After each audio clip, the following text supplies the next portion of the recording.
Dag sê, in vandag se broodbrokkie gesels ons oor die resep vir volmaakte vrede in krisistye. Ons skrifgedeelte vir vandag kom uit Jesaja 26 vers 3 wat soos volg lees. U sal 'n standvastige gesindheid en volkome vrede bewaar, want hulle vertrou op U. Wanneer ons vasgevang word in die storms van die lewe, of dit nou skielike angs, finansiële uitdagings of diep persoonlike krisisse is, voel dit dikwels asof die grond onder ons voete pad gee. Ons soek stigtelik na rigting, maar die horison is toegevou in onsekerheid. Dit is presies in sulke tye wat die Here ons uitnooi om stil te staan by die kragtige belofte in Jesaja 26 vers 3. Om hierdie vers reg te verstaan, moet ons kortliks na die historiese konteks waarin die profeet Jesaja dit geskryf het gaan kyk. Juda was omring deur magtige, dreigende vyande soos Assirië. Menslik gesproke was daar alle rede tot paniek en angs.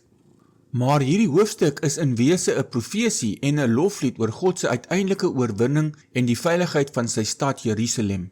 Jesaja kyk verby die tydelike krisis na die ewige karakter van God. Ons teks praat van 'n standvastige gesindheid. In die oorspronklike taal verwys dit na 'n verstand of gedagtegang wat doelbewus geanker, ondersteun en vasgemessel is in iets buite homself. Dit is nie 'n vae, sielkundige, positiewe denke wat ons in onsself probeer opwerk nie.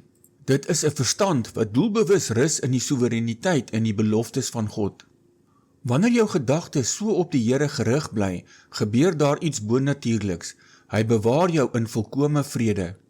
In die Hebreëse teks staan daar letterlik Shalom, Shalom, oftewel vrede, vrede.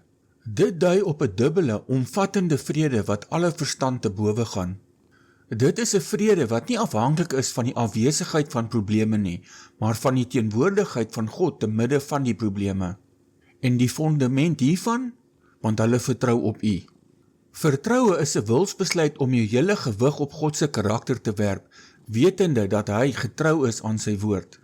As jy vandag vasgevang is in uitdagings en nie meer weet watter kant toe nie, is dit tyd om jou oë van die storm af te haal. Rig jou gedagtes doelbewus op die rotsvaste karakter van die Allerhoogste. Hier is 'n skriftuurlike feit om te onthou.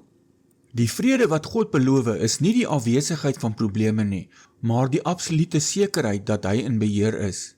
Onthou, God verander nie wanneer ons omstandighede verander nie. Sy karakter staan vir ewig vas. Kom ons bid saam. Almagtige God en Hemelse Vader, ons kom na U toe in die naam van U Seun, Jesus Christus. Here, U ken die angs, die uitdagings en die diep onsekerhede wat so dikwels ons gedagtes wil oorheers. Ons bely dat ons eie krag ver te kort skiet.